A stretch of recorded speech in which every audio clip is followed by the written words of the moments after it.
So BOK Incubator is a social movement slash venture that I started this past summer. In short, the goal is to build bridges across IIIG. It's a personally developed term, which stands for institutions, industries, identities, generations, and geographies. The A and C are left out of the word Black to make BLK, which is an ode to the African continent, which has historically been exploited and underserved, although it's the birthplace of humanity. With that in mind, the Building Bridges Summit is our first event, and we are bringing together different speakers, educators, students from all different sorts of backgrounds to talk about things that are relevant to our communities at large, but more specifically Black communities and communities of color. This first panel that we have is a panel on art, media, and education, the role that those have played in the development of communities and narratives historically, presently, and then also how they will be relevant to these narratives in the future as well. So that's some context right now. I'm just going to go through the first couple of slides here to give you some more context on the summit. And we have the summit here as a two-day gathering designed to connect, empower, and mobilize students, educators, and community leaders across Greater Boston and beyond. Through panels, workshops, and networking, we're fostering conversations on leadership, advocacy, and community-driven change. This is kind of the agenda for today. We're a little bit behind schedule, as you can see. Past grounding and opening remarks. We're supposed to be about 5 minutes into the panel, but we're good. And after this, we'll have a little break, and then another panel, and then another break, and then a keynote.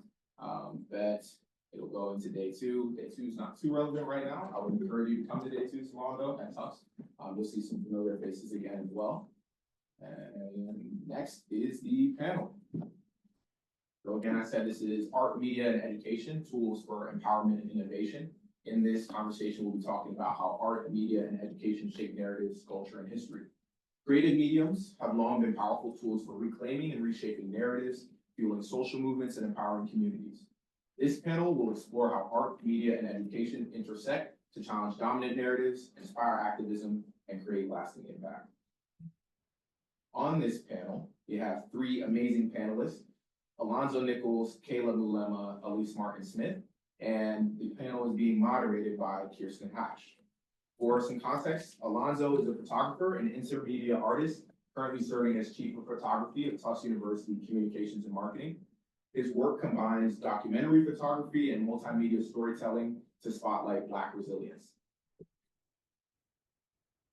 Political geography and the complexity of place and memory. His installation, Leading While Black at Tufts, highlighted the legacy of Black executive leadership at the university, while his latest project, How the Future Happened, or The Cost of Integration, investigates gentrification and Black displacement in Louisville's Smoketown neighborhood, the oldest neighborhood in Louisville, Kentucky. Through layered photographic assemblages, Nichols creates visual meditations on community, resistance, and historical erasure. A recipient of multiple honors, including the Multicultural Service Award at Tufts, he is fluent in English and Spanish and conversational in Portuguese. Elyse Smith is an undergraduate at Harvard University studying African American studies and social studies with a concentration in Black artivism, the dynamic intersection of academia, art, and activism. Elyse has held leadership roles as co-chair of the Harvard Undergraduate Black Community Leaders, political action chair of the Harvard College Black Students Association, my apologies guys, and vice president of Black Past. She also contributes to the Black Arts Collective, a platform for artistic expression and cultural resistance. Elyse brings her commitment to justice to her work with the Harvard Radcliffe Institute's Law, Education, and Justice team. Using hip hop as a vehicle for trauma healing and dialogue in carceral communities, she is driven by the belief that Black creative expression is a form of intellectual innovation and activism. Last but not least, Moulema is an event strategist, scientific researcher, and philanthropic leader with a passion for transformative global impact. A graduate of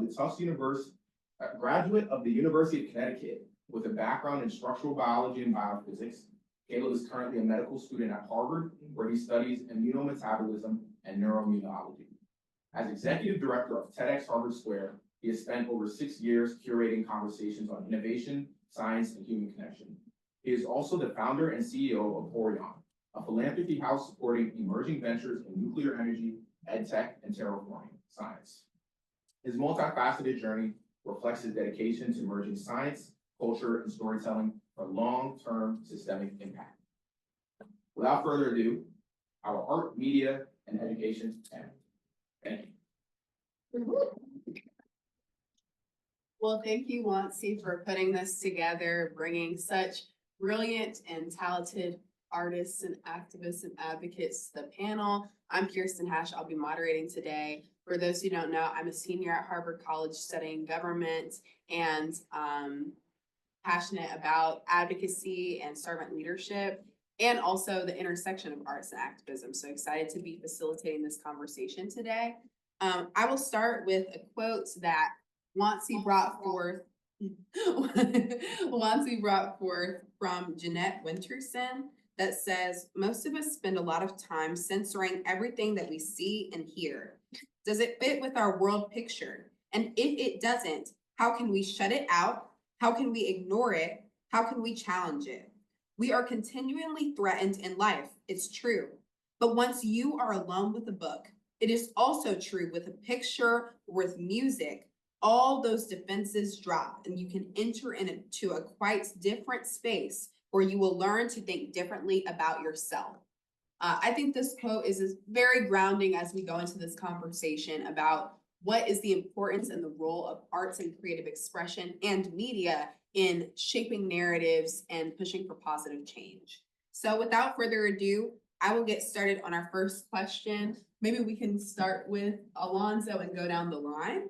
The question is, what has inspired you to integrate creative and artistic expression with advocacy and activism? Thank you very much for your question. And let me just say before I begin, I'm honored to be an esteemed company here at Harvard today. This panel is particularly timely as the 47th President of the United States has effectively declared that the nation must restore in his idea the history, the accuracy of the history of our arts institutions. And in that declaration, he is targeting the Smithsonian Institute for African American History in Washington, D.C. So the conversation we're having today is of utmost importance, if you ask me as an artist. So where does my inspiration and ideas around art and creativity and activism come from? And I will tell you, it comes from my lived experience. As I began to work on, well, let me back up. In 2016, when I began Gone by the Way of Fat Sam, which is a long-term project exploring my family's origins in Smoketown, I had recently come back from the Philippines where I was working, and I realized that I'm obsessed with inequality. And Smoketown is a place that my third great grandparents literally built. My third great grandfather was a carpenter. Smoketown was a neighborhood that Black Americans built in Louisville right after the end of Civil War as part of Reconstruction. So literally, these origins and the material of my work is connected directly to the beginning of our emancipation from enslavement. And it's connected to the history of this neighborhood as it lived through Jim Crow and began to experience the changes from integration and the civil rights movement. So I've been documenting in various ways the dismantling of the neighborhood.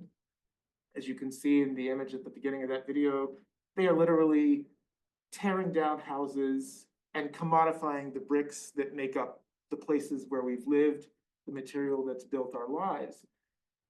And so this work is, on the one hand, a counter archive that I began before I imagined that the President of the United States would say that it is time for us to purge Black arts from the Smithsonian. I began this work at a time when I thought that I was going to explore this history, not realizing I was actually looking at the future. So the initial title that Wansi cites, How the Future Happened, is a way that I see that these acts of preservation are vital for what is to come. I'm the first generation in my family to not be born in Jim Crow. And I feel a responsibility to do what I can to take the lessons of those people who survived Jim Crow and help all of us incorporate those into ways that we may need that knowledge and that experience moving forward.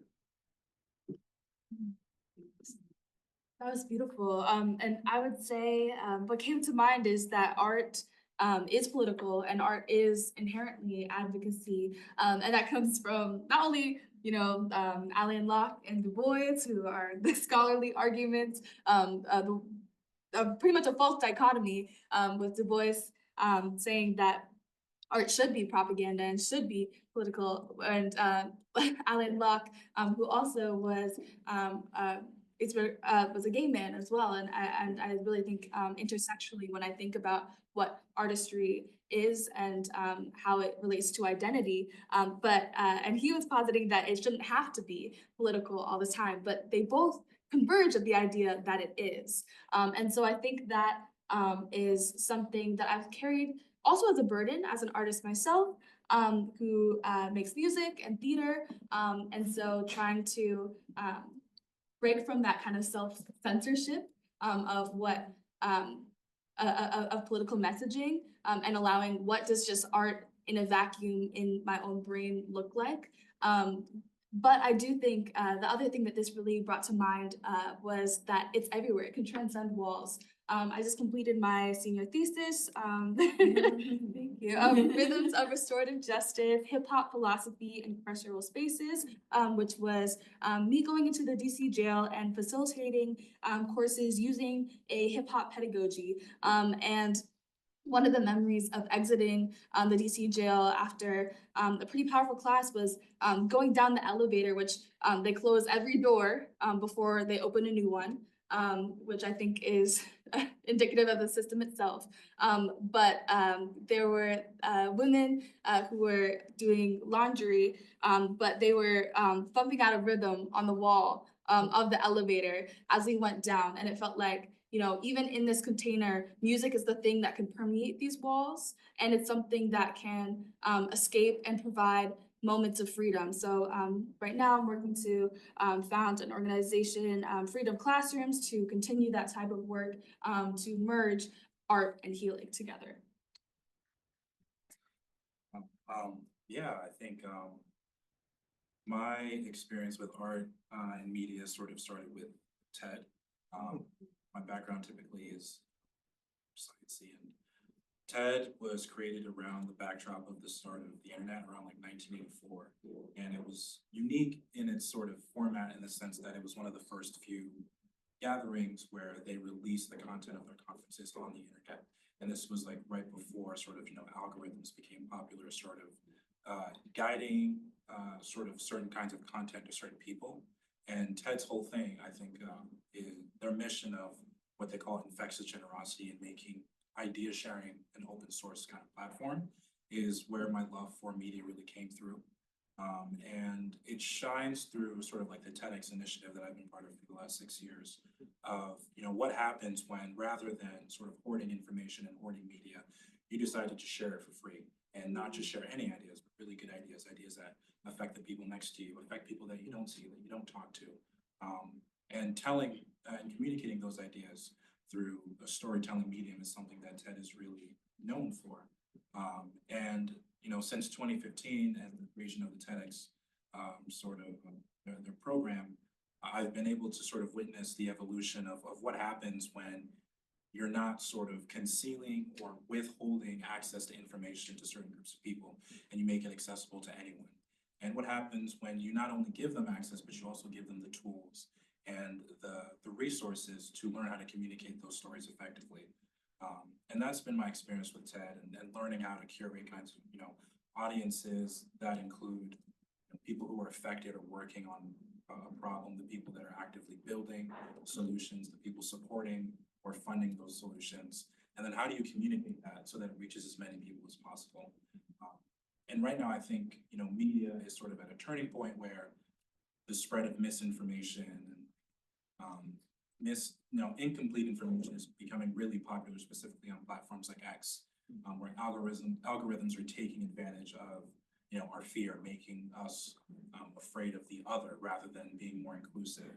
And I think it's the role of media, or at least, you know, my responsibility that I see with TEDx, to make sure that voices are always heard from multiple backgrounds, especially the ones that are constantly underserved. And I think that's the beauty of TEDx and its role in the media space.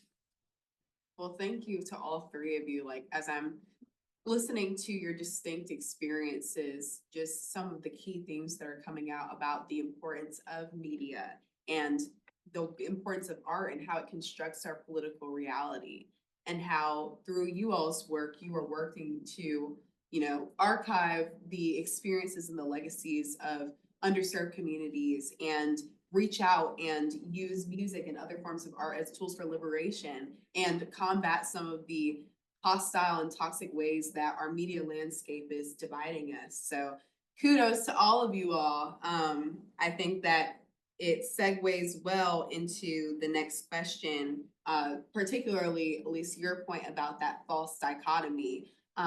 What does it look like for you all to balance the work of activism and advocacy with your creative expression or with like your personal passions? If there is a balance at all, what does that look like for you? Maybe we could start with Elyse. Sure. I think critical inquiry is like at the center of that. I've been doing some work within the music industry, and through that pathway, still asking questions of like, why does it work this way? And why are we profiting off of artists and exploiting their labor and their emotions in this way? And I think that that also comes back to like a lens of consumer activism of, as listeners, what agency do we have to change the capitalist industry that is music, media, and entertainment, and also the folks that we choose to platform. What kinds of messages are they sending us through their songs, but then also who produced that song or who produced that movie? I always like to, you know, The Wiz was produced by a bunch of white men. So all of these like Black media forms that like we rightfully cherish are not always thinking behind the scenes, and also just the treatment behind the scenes for a lot of those folks. So that's kind of the dichotomy that I feel. And as I approach graduation as my senior year, I'm constantly being asked like, which lane are you picking? And I'm like, they should be the one and the same in many ways. Like the Grammys has a whole advocacy branch that that works solely on advocating. Right now, some of the big issues are AI, DEI, and also music education and what that's looking like moving forward. My district back in Vermont, middle of nowhere, just cut our band teacher. And so staying grounded in the communities I come from, even if that was hard for me. I always don't necessarily lead where I'm from because I had a hard time growing up, but I am gonna still fight for those folks. Send a letter to the school board, you know, activate people. So even when I am, but those kinds of burdens make it hard to just make art. And so I'm fighting for a world where people can just make art. And so I hope that we can push past the difference and make art intentionally towards a better future, rather than just for capitalist self-sustenance. Yeah, just piggybacking off of that, Alonso, for the work that you're doing in this archival visual media space, how do you balance kind of the personal experiences and that narrative with just your genuine passion for that medium? I mean, I think it comes back to this question of that you're raising, Elyse, which is about capitalism. I deliberately at this point in my work don't sell any of the work, because the minute I begin to think about the work as a transaction and as a commodity, I feel like it compromises my ability to engage in my ideas. I begin to anticipate what will the art market want. I begin to anticipate what will museums want to show. And that really is irrelevant to what I have to say at this point. I feel like my job is to try to make the work, and let's see if the institutions catch up. Let's see if they develop the taste for what it is that I have to say, but time, I'm convinced that time is on my side because at some point, and it may be out of my control in the sense that I don't know whether it's going to be 10 years or 20 years, the time for my work will arrive. So right now, when I think about the city of Louisville, I've talked to folks down there, and right now they're not ready and they're not interested in this work. Because the city has its agenda for what it wants to say about the redevelopment of my neighborhood. That's also caught up in these capitalist structures for development and investment and government funding. So that's fine. I may not show my work there for another 20 years. But at some point, someone in the city will say, oh, wait, we need to know something about this neighborhood. Black people will want to know, and those are the people I'm making work for. So I make my work regardless. And Caleb, pivoting to you, off of Alonso's point about that investment and development and the nuances of development, but recognizing the justice impact and how we move through that. That was a lot of spaghetti words. But just thinking about this intersection with you in the space of media and particularly like digital platforms, like you said, information sharing, idea sharing, how do you balance that with your personal passions of, you know, medicine and the things that you're wanting to engage in? Yeah, that's a, got you. So my background, I think, in medicine definitely influences the way I approach the TED Media platform. You know, in science or most, you know, courses, especially when you're trying to get to the root of a problem, or at least find a solution, understanding and being obsessed with who are the people being affected by a certain problem, and are they seen and are they heard? Who are the people that are building, you know, this technology or a resource or a solution, and is it including everyone that's actually being affected by it? Who are the people that are funding these sort of solutions? Are they, you know, are they always coming from the same kind of group? Are they seeing the work that, you know, they're funding and they're supporting? And it took a while for me to really understand and like curate that kind of audience specifically for TED. You know, recently, for one example that I can think of is in medicine, always, you know, helping us understand that there are people behind the problem that you're trying to sort of address and solve. And one of these problems that's being addressed on the TEDx stage is like, for example, climate, and like, how do we come up with like, you know, solutions for the climate crisis? Mm-hmm. And in the search for these, you know, these answers and like looking for people who are actively building or like interested in building knowledge in the field, and people who are actively investing and funding, you know, climate tech, and the people that are building it, making sure that they recognize that their work isn't just for themselves or making, you know, the extra buck, but also it's affecting real lives and bringing, you know, what happens and the kinds of conversations that can take place when they're all in the same room. Because oftentimes, you know, when, you know, you think of like a summit for, you know, for example, neuroscience, which is something I'm really passionate about, or even for a lot of like startups, usually the only people that you have in the room are the investor and then the people building the tech. Mm-hmm. Very few times you actually have the people that are, you know, being affected by the problem that they're trying to solve.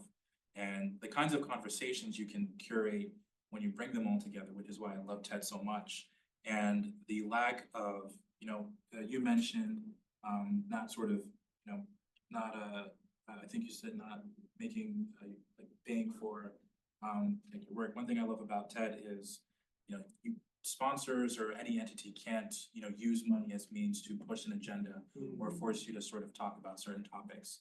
And that freedom from like a media perspective is really awesome, and it's fun to explore when you're trying to highlight certain issues in the community. That's awesome. I think all three of your points about some of the industries that you're interacting with and engaging with, and how you always have to have that justice-oriented lens based on maybe your backgrounds or identities and just your passions for serving others. So with that, we'll move on to the next question, but great answers because you guys are really amazing.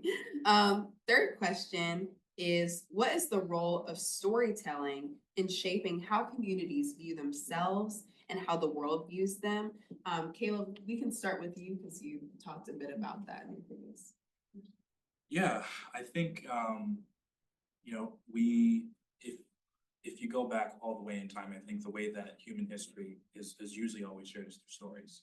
whether it's in, within your own family when you're learning about, the history of your parents and where they grew up, or, their parents and the parents before them, or in communities, understanding sort of how people got to where they are. In TED, it's all about stories. And through that TED lens, I've learned, when trying to communicate ideas and trying to share ideas and using the medium for good, the kinds of stories that we tell and who we tell them to and how we approach sharing that is really, really important. And it's something that's taken me years to sort of figure out, and I'm still learning and I'm still figuring things out. But I think one of the ways that I think TED does a really good job, and from my experiences, is making sure that no matter sort of what idea is being presented, it's always making sure that the right people are in front of the right people. And I know I keep coming to that, and it's a bit sort of redundant, but I think it really is important when you're sharing a piece of media.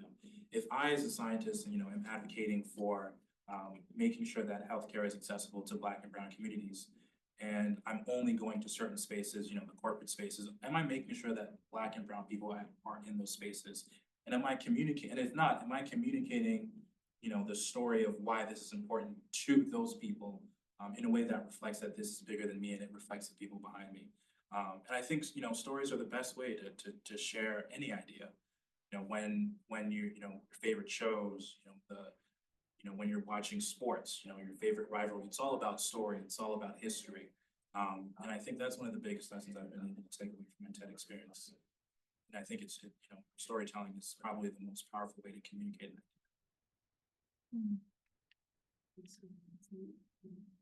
Sure. I'll jump in. I love that because TED is all about, claiming your own narrative, which I think is so important. And a skill that I hope that one thing the Emerging Leaders Program at Radcliffe, which is a youth mentoring program, like focuses on starting that young, and I think that is so important. And especially working in carceral spaces, oftentimes with the classroom, I'll ask, "What do you like to be called?" And just even that changes the way that people show up. They might start with a street name, and that's what they give me first, and then a couple classes in, they might go with the name their mom called them or something else. And so being able to do those intentional check-ins with what is your story now? How has it changed since the last time we connected? I think is so important. And that's also how I view my own songwriting. I think right now I'm being inspired by film, and I'm like, how can I write an ekphrastic song about this, which is just directly a tradition to describe what you see. And what that does is it automatically inputs your own perspective without you even realizing that. But I think that's encouraging when you go to a museum, when you go to the archives. What's your own perspective that you are automatically placing on there, and what can you create out of that? And that shows that just as humans, we are creative beings. We see the world in a different way. And so practicing that storytelling, and also having it be not written. It can be oral. I think music is oral history and tradition. And so I think, or it's through film, or it's through drawing, or it's through a medium we haven't even thought of yet. And so being open to storytelling, not being in the academic conventions of this space, of this room. I mean, I think that storytelling is perhaps the oldest human endeavor to make meaning out of our experience of life and to pass on information. And so we're all, whether we know it or not, every day we are all walking in the footsteps of thousands and thousands of years of our human ancestors. And I think that begets the question, well, who gets to tell the story? And so my work in many ways is an attempt for a community and communities like Smoketown to be able to establish their story, to be able to remain relevant. When I started making my work, I remembered a story that my uncle told me. And he used to work for the water company, he used to lay water lines. And he was working with a developer, this was back in the 90s. And the developer was making small talk, and he says to my uncle, "What part of town are you from?" And my uncle says, "Oh, I'm from Smoketown." And this is a white man, and he looks at my uncle, and he has this funny look on his face, and he goes, "Don't take this the wrong way, but one day there won't be too many Black people in Smoketown." And that was like a prophecy. And so as I began my work, I began to think about that story. So one, that story from my uncle had meaning. If my uncle hadn't passed that on to me, I wouldn't be in the midst of this work. And that story sat with me as I began to revisit this neighborhood. I've been going back now for about 5 years. And so I look at things differently because I got that story. But that process of passing that story connects to what you were talking about, Elyse, when you're talking about those women making those beats. Because those of us who had ancestors enslaved on this continent, we're passing down stories through song. We're passing down stories through prayer, all in the endeavor to escape, all in the endeavor to provide guidance. So I look at all of this within those traditions. We are all deeply connected to the need and importance of telling story.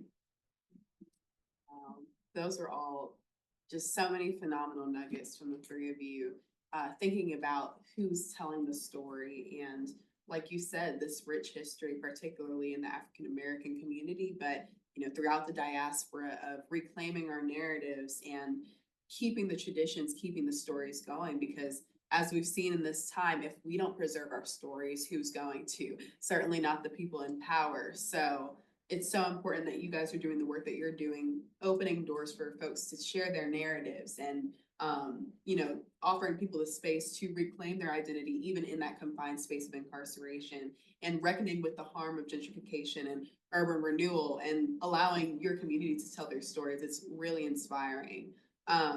Yeah, let me go to the next question, but just so resonant. And it's important, like you said, Alonso, in the beginning of this, just this unprecedented moment, really not that unprecedented though, when we think about post-Reconstruction is a time I think about a lot, and how in the early 20th century, we saw the churning out of Confederate monuments and the revival of the Ku Klux Klan, the production of Birth of a Nation, which was the first lead feature-length film, I believe, in America that talked about the rise and fall of Reconstruction as a good thing that it fell. So it's important that we are reclaiming those narratives and that you guys are doing the work you're doing today, because that ugly side of our history is rearing its head again. So on that note, I guess, what are some examples that you guys can share of art and media that has facilitated that real world change that we're trying to see in this moment? Whoever wants to start, but of course, just give it a second to marinate.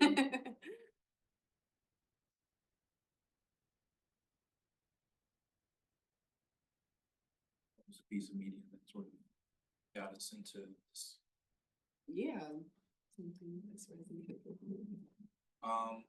One thing that's resonated with me, it's okay if I share like 1.5. Yeah, go ahead, go for it.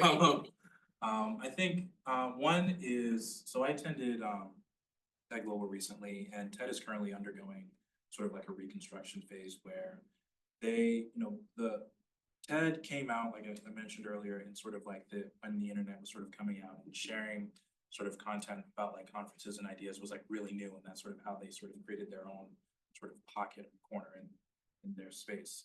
And I mentioned also earlier that with the rise of like algorithms and certain people in power who have access to all these resources that are using those algorithms to spread certain kinds of misinformation or making us fear the other, especially like I said on platforms like X, on Meta. At TED Global, there was the CEO, Chris Anderson, was essentially saying, we are in a midst where ideas are sort of being constantly tested and tried by every sort of media platform there is. And being able to compete with what's called, that bug that we have, that where our eyes and our minds are so quickly paying attention to negative media, and how certain platforms are taking advantage of that and instilling fear in our communities, instilling fear about people that don't look like us. That conversation that we had at Tech Global, and like recognizing the role that TED has, the obligation that we all have to make sure we don't allow the spread of fear and manipulation on our media platforms, and how do we make sure that we are constantly pushing out and giving visibility to good ideas that include rather than divide.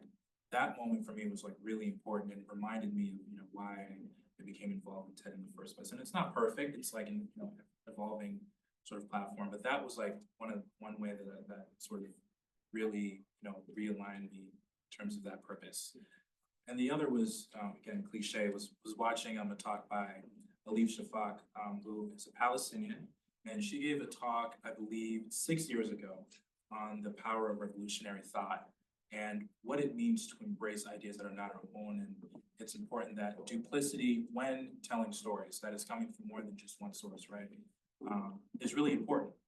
And one quote that I saw from a TV show that really stuck with me was, under the pen strokes of the right scribe, the hero becomes the villain, the lie becomes the truth. And I think we have to be really careful when we're engaging with media, when we're posting things or sharing things, and when we're seeing sort of our own roles in advancing some of those initiatives. Are we making sure we're saying, no, this is an idea that is not productive in our community, that is not promoting divisiveness, and this is a good idea that's including the other and making sure that we don't fear each other but spread love. So I think those two experiences for me were really stuck with me. I think that's so important in this digital age where we are kind of shoved into these epistemic bubbles and echo chambers that, like, on no matter what side of the ideological spectrum, just kind of this siloing of ideas and not being able to see the other side and the other perspective. So it's so important that you brought that up.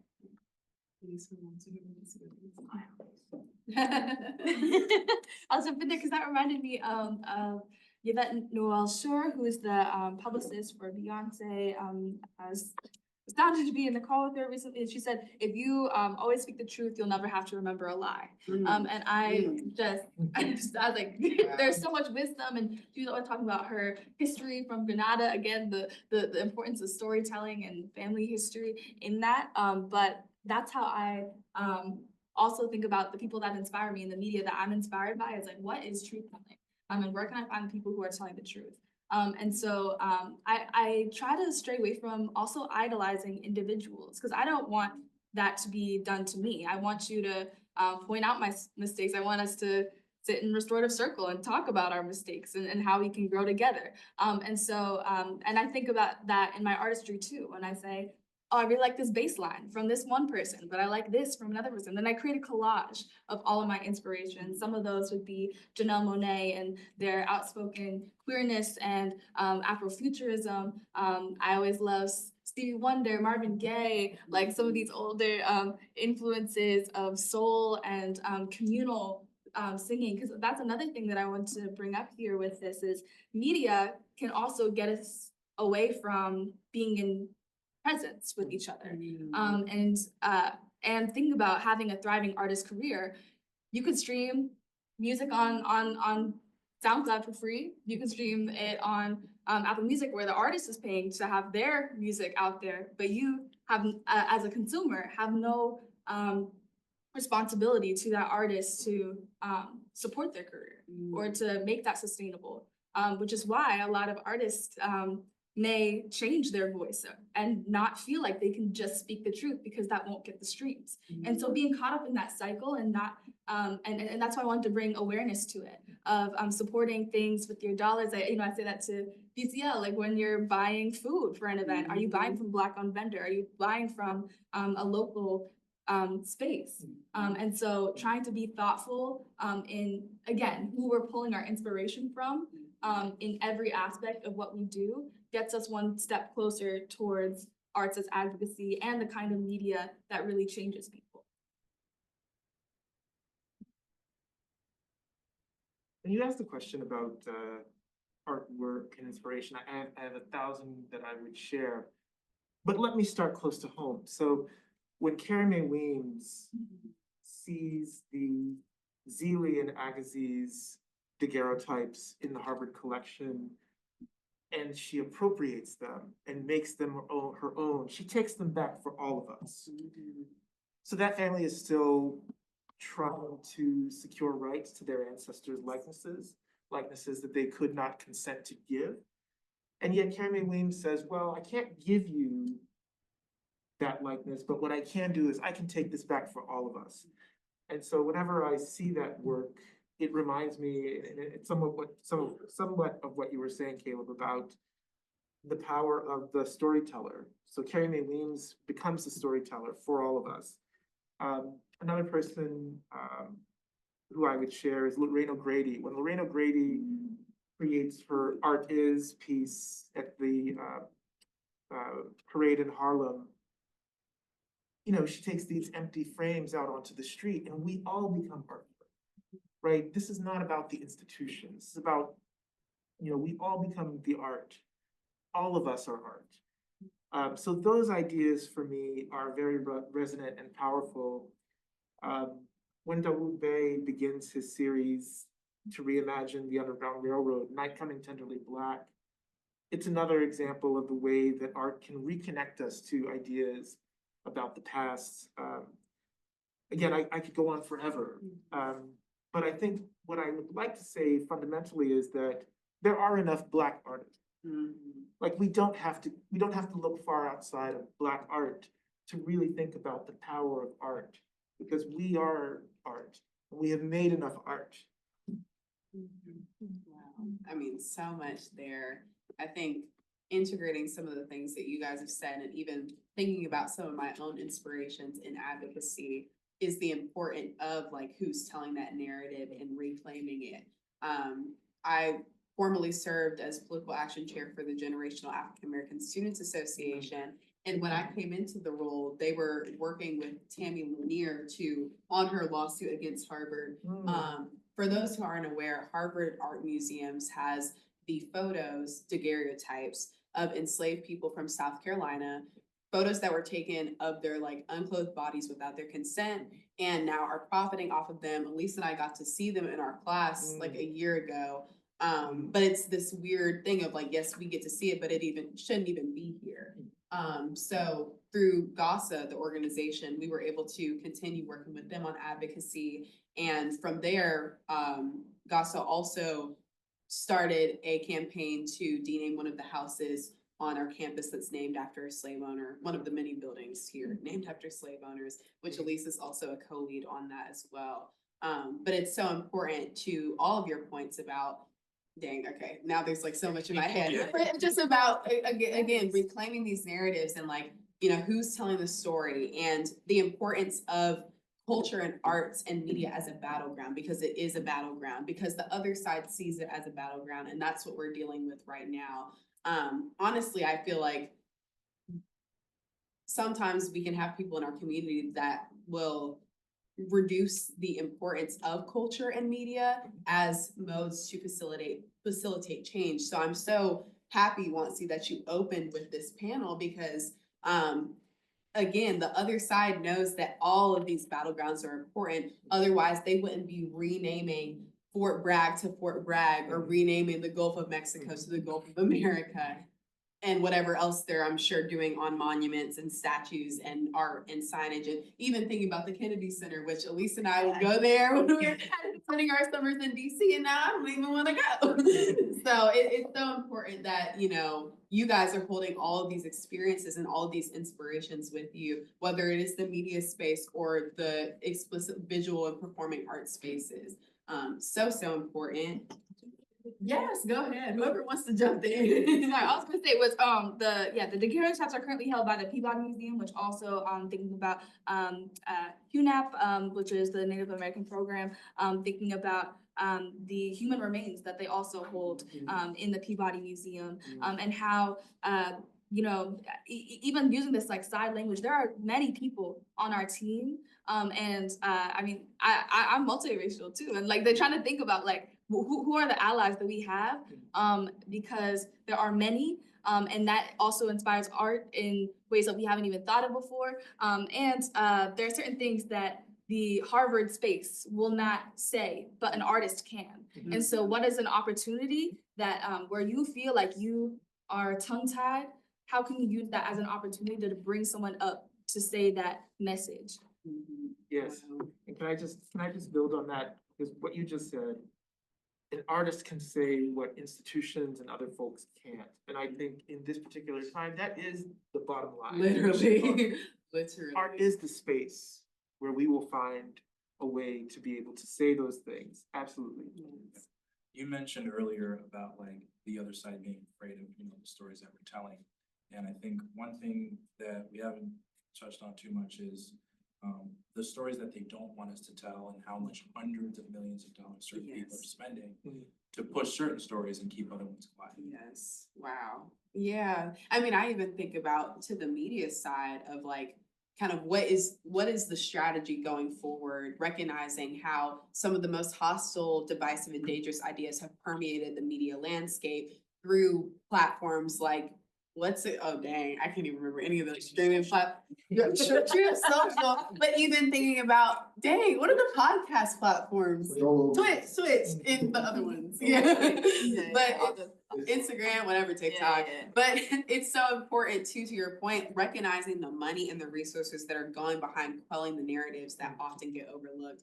And the censoring of not only just Black communities, but other marginalized communities. As you mentioned, just thinking about the perspective of folks in Palestine or in the Congo and Sudan, and how some of those voices are even being censored to this Yep. day through the algorithms that we're seeing. And to Alonso's point, to Elise's point, like in this particular moment where really like through executive order, through state legislatures, through local whatever, I mean, there's just a lot of pressure on public servants and folks within these institutions to remain silent out of, fear of retribution, fear of harassment online and in physical harassment. But to see the creative space and to see the artistic space as still a space where we can speak those hard truths and speak truth to power is so, so important.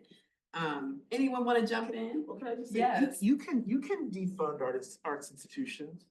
Yeah. And have the National Endowment for the Arts? Yeah, you can do that. I again, like, because I'm at this point funding my own work, I'm not dependent on that. I will keep making. And if you want to close the art galleries and if you want to close the museums, that's fine. I will project my work on the side of building. I will install my work on fences. It will not stop me. It will not stop artists. So we will find a way. Wow. We will find a way.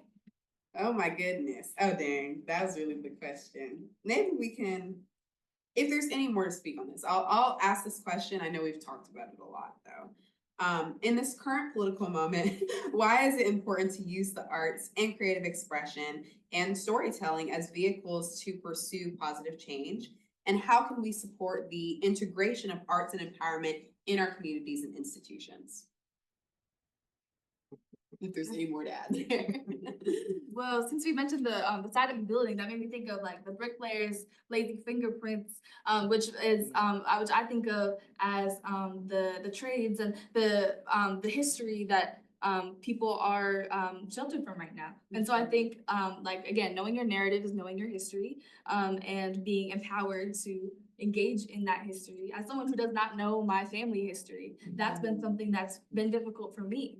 And so I think that coming from that personal experience, knowing your narrative and knowing your history is so important. And I think of like archives and understanding how do people advocate in the past? What can we learn from this? It makes me think of Angela Davis's papers, which are at the Schlesinger Library. Actually, Lorraine O'Grady also has papers at the Schlesinger, and you can physically touch those papers, which were some were first shown in MCI Framingham, which is a women's correctional facility here in Boston, which even that language is not really what it's doing.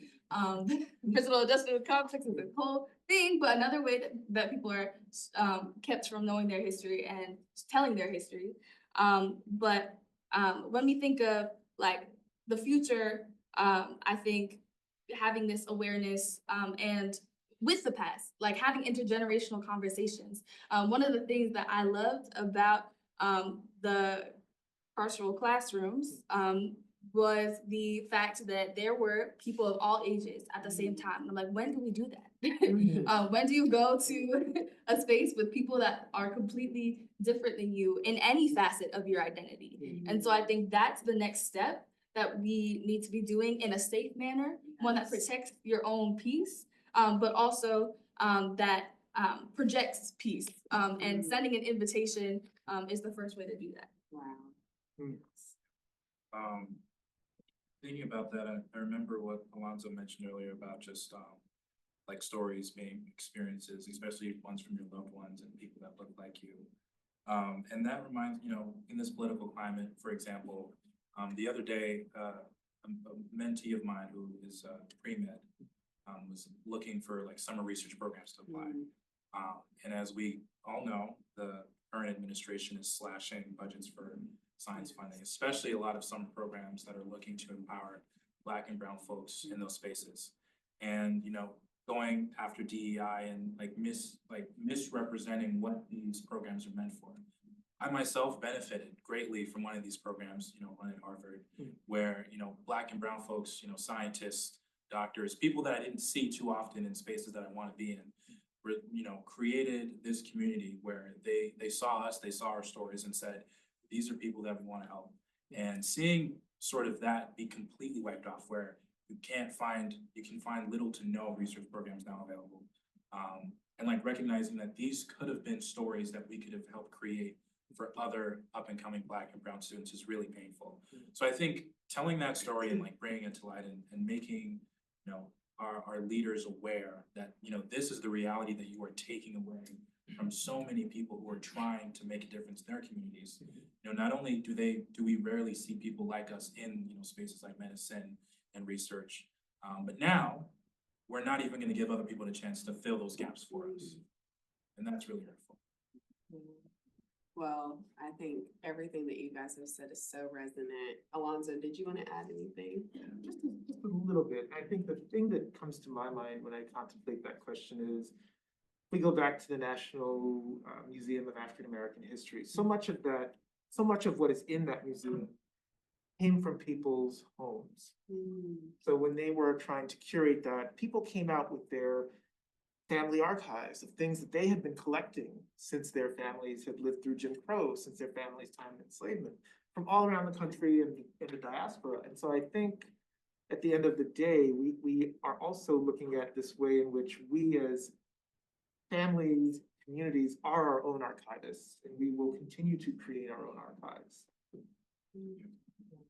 Well, I think this has been such a rich discussion. I would love to turn it over to the audience, time permitting, if there's any questions. Yeah, you guys kind of touched on this before, but like every day we're headed towards like fascist government. There's this long period of like fascist government starting on this side, in Italy, Germany, and Spain specifically. I'm just curious, like, what's going on recently with them abducting people off the streets? How do artists protect themselves within, where we're headed towards? I think that's a complicated question. How do artists protect themselves? I think, so when I think about the history of other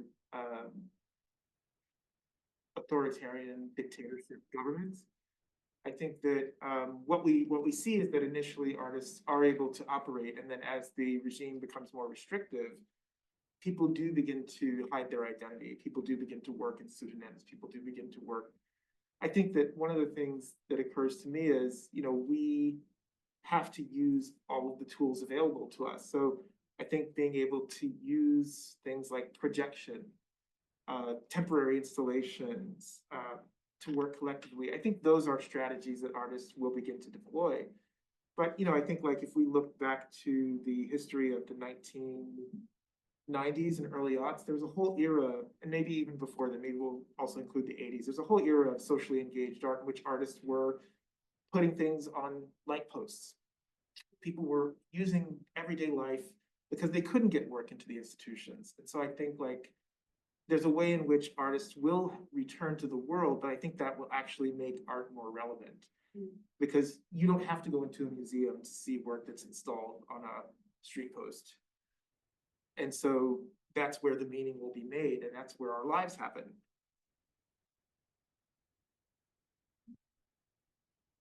I have a question for Caleb. This may be a question for you, but I think anybody else could answer it as well if there are thoughts that come up for it.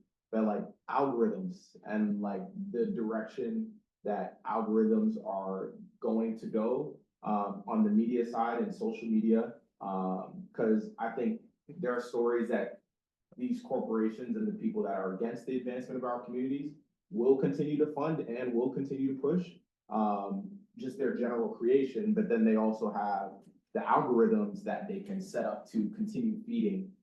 And as technology improves, as the algorithms improve, it's only going to be easier for our communities to consume these things and dissociate like the harm that they're actually doing to themselves and their community through consuming this media. And so, yeah, I'm kind of interested in like how you guys think we can combat that reality, because it's not something that I think like, well, you could advocate against algorithm development in a certain way, but it's not a realm that I see our current legislation even really talking about too much.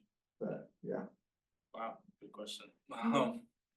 Yeah, I think, you know, from one side of it, recognizing that a lot of these algorithms are being built by people who do not value like our stories and like our future, right? Like to name drop, like for example, on X.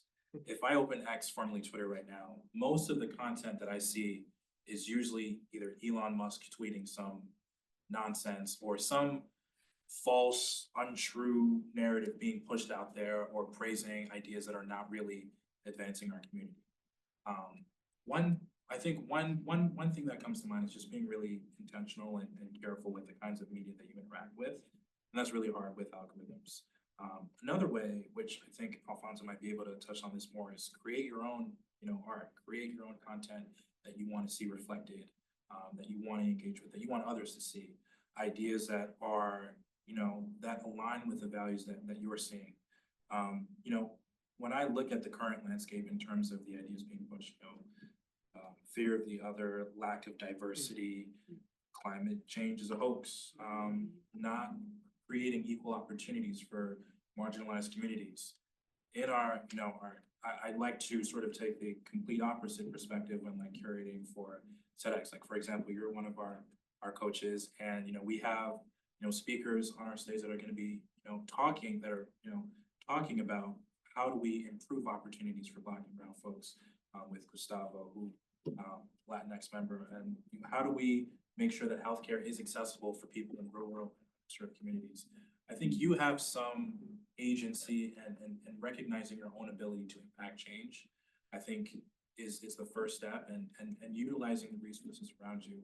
You know, for me, it's been through TED, and I don't, it's a platform that's available for anyone. But for me, seeing that and recognizing that you can curate against the tide that you see being sort of pushed on your platform and tell stories that you want to be reflected and you want to see shared is how I would, is how I go about sort of that kind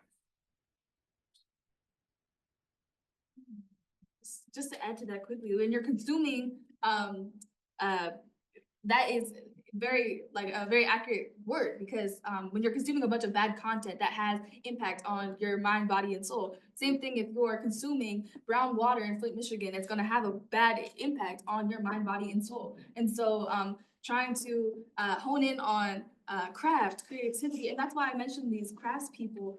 Black people have often been these incredible crafts people, which hasn't been recognized as the art form that it is. But trying to pour into these other avenues and not let the algorithm dictate your art. And when you try to assume that predictive mindset, first of all, art takes a long time to create, a lot of mental space to create.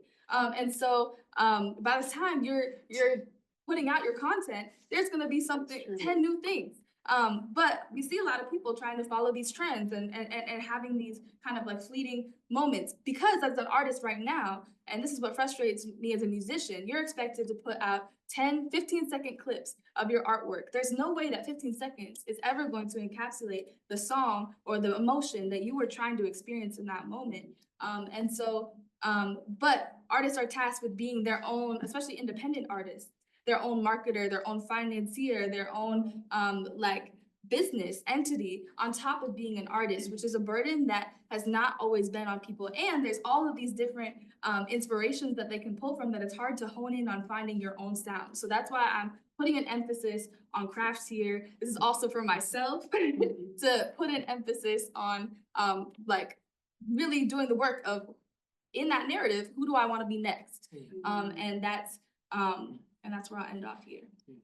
I think I'll just say something briefly about the importance of being critical of algorithms and where we are in this space. Like, of course, we're talking about algorithms in the sense of like the media landscape, but also recognizing that the formation of algorithms also influences loaning practices and our housing outcomes and healthcare outcomes. How we've seen with AI, like how this is going to be incorporated into like actual industries that are making a tangible impact on Black and Brown people's daily lives, on all of our lives. So recognizing that without that, critical and skeptical mind and that historically based skepticism, that, some of the systems that we've seen play out over and over again will just have a different face with new technology. Alonso, did you have? No, I think all these ideas are really important, and the one thing I would say is that I think it's why making work that people experience in the world is going to be so much more important. Because I don't think we're going to be able to have any faith or be able to rely on the algorithms as in this environment that we're seeing emerge. When I think about Meta, when I think about X and all of these other spaces, it's like, yeah, these are not good spaces for me and my ideas because the algorithm is hostile to them. But I also see that people are looking for reasons to get off of their devices. I see that more and more when I interact with my students. I see it in the work that they want to make. I see it in the work that they present. And so I think, yeah, here's an opportunity for me as an artist to think about what can I create that is an experience in the world. So when I go make my work back in Smoketown, it's like I'm out on the street and I have a large format camera. And so kids will come out of their homes because they're like, what on earth is that? I get to have a conversation as I make my work.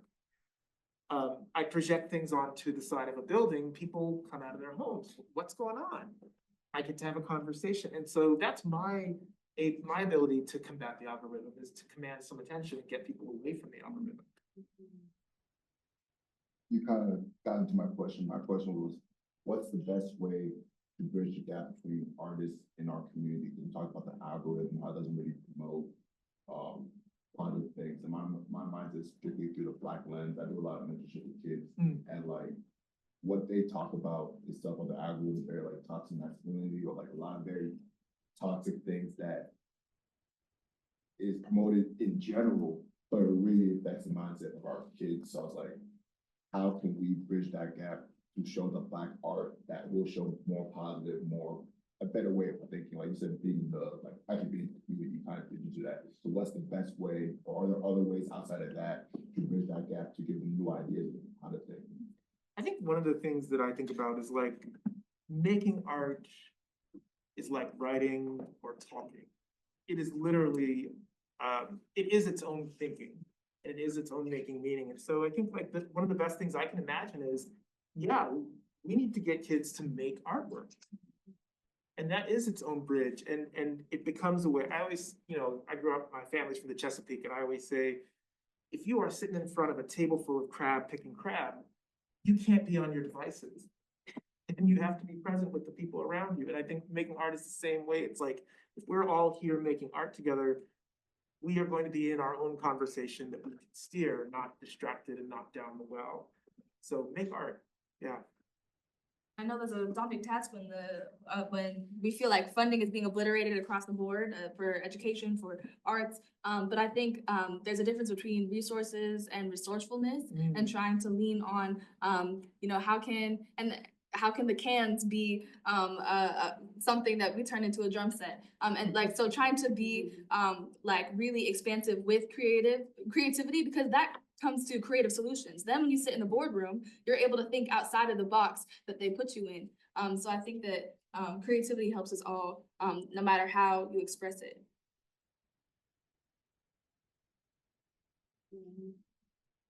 I have another question. Yeah. No. Oh. Nah, it's not even a question. I think it's pretty much a statement. It's like part of my background is like I did 19 years in prison. So I went in when I was 16 and I got out when I was 35. And then I started like a degree program at Tufts while I was in there. But we started talking about like like the arts and how you gotta be creative with, the way you put the material out there. I was thinking about how the professor was, the professor was telling us that like when she was coming up for the curriculum for certain semesters, she's like, yo, you can't even put certain things on the material because you're bringing it into a prison. So you can't put something that says Black revolutionary thought on it. And so we have to make it more zesty or whatever and make it sound like it's something different other than what it is. And she's like, they're not that smart in there anyway. So I could, they'll deny me Fred Hampton book, but then they'll let in Salda Shakur poem. So it's like, and they both have the same impact. So it's like, when you talk about like being creative and stuff like that, that's the first thing I thought of. Is just like thinking outside of that box, and just, I don't know, being more creative as to how you get the material out there, or just even when it comes to making material or making art, I don't know, just, I don't know if it's subversive or divergent, however way you wanna think about it.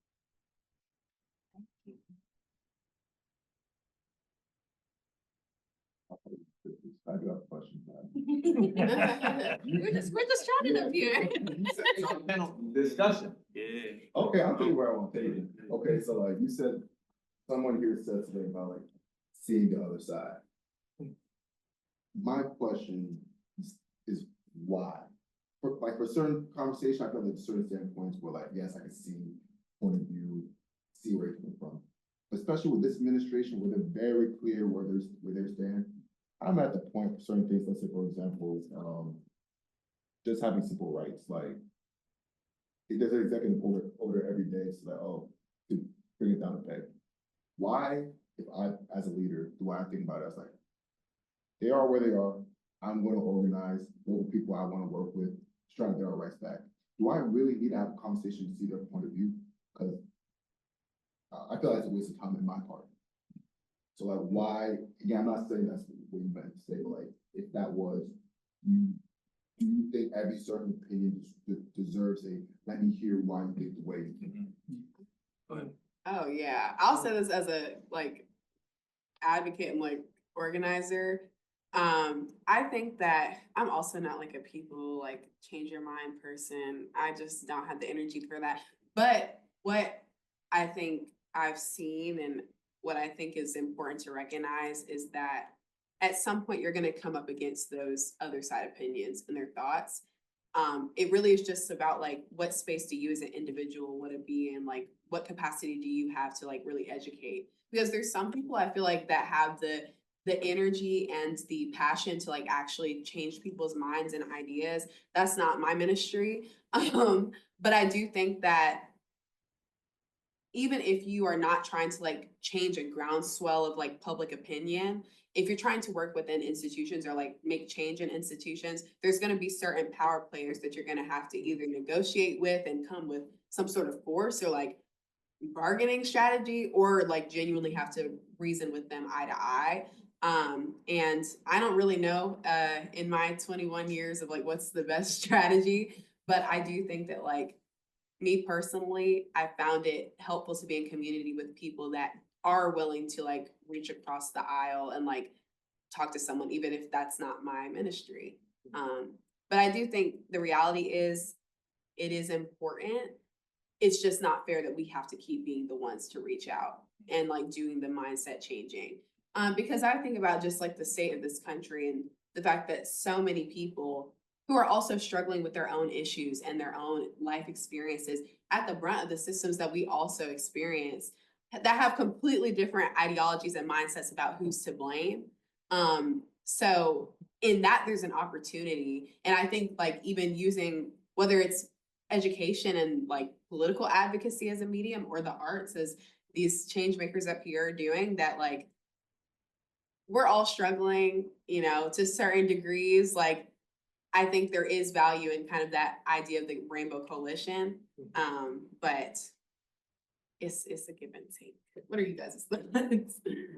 I mean, I just have resistance to the word of the other side, because by starting with that, you are never going to find any common ground.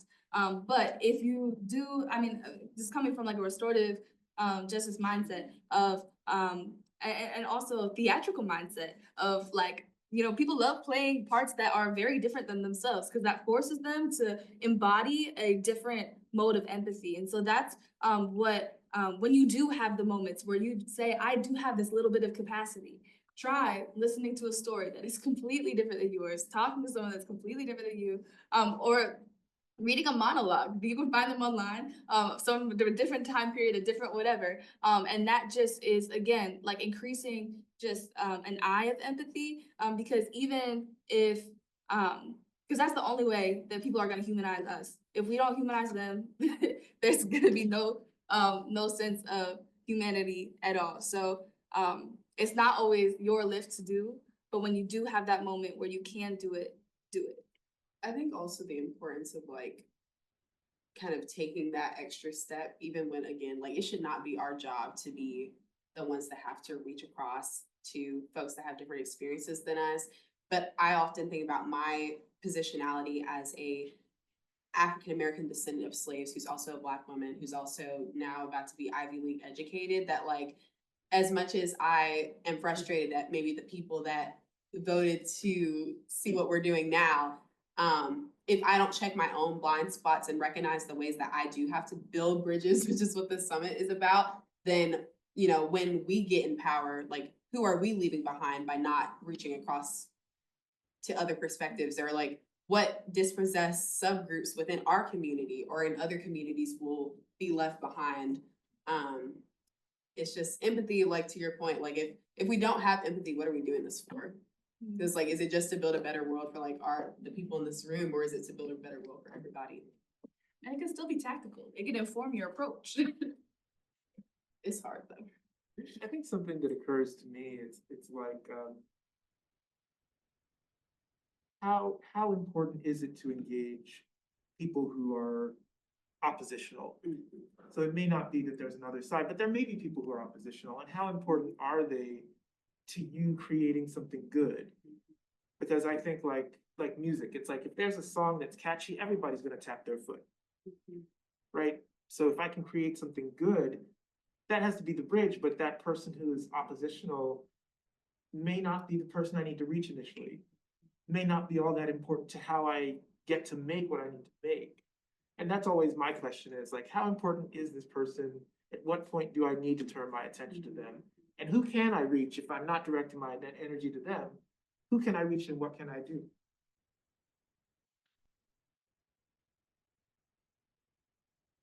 Any other questions? All right, well, I think just to round this out quickly, I know there's much to do on the program for the rest of this day, but maybe a brief action item or two of how we can take the knowledge that's been shared in this space, and as young people, as folks that are maybe not so young, using it in our lives to push the positive.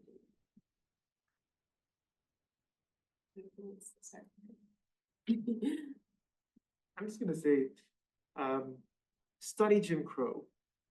Not just what people, Jim Crow is our domestic authoritarian regime. And it's not just what were the limits of Jim Crow, but what people were able to make possible.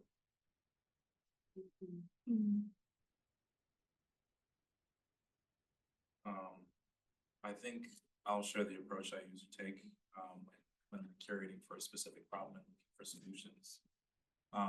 And I said it earlier, understand, be obsessed with understanding the root of the problem, understanding who is being affected, understand who is actively looking to build those solutions, and do they represent everyone that's being affected by the problem? Where is the money coming from to fund a lot of these solutions? Is it always coming from, the same place? One example I would use briefly is I was in a meeting with a sponsor recently, and they didn't want to participate in a program that was advocating for climate change because one of their competitors was listed in the agenda. I think always following, like, understanding that a lot of the challenges that you might end up sort of interacting with trying to solve a problem, especially from like a money perspective, align with people who don't care necessarily about competition or capitalism, but who just want to solve the problem and create something good, like Alonso said. And then making sure that you're surrounded by people who are actively building and adding to the knowledge in that space, especially knowledge that's inclusive for more than just one. Yeah, I was just thinking about how even like, you know, commissioned art can be corrupted and, the avenues in which, creating art as a career or lifestyle, is, impacted. And so I'm just like, protect your space of undying creativity and uncensored creativity. Saying like what is on your tongue, I think is so important, and something that I struggle with. And when I'm performing on a certain stage, I'm like, oh, I don't know if I can play that song, because I've been told you can't play that song. What are the ways that you can push against that and make these little moments of revolution?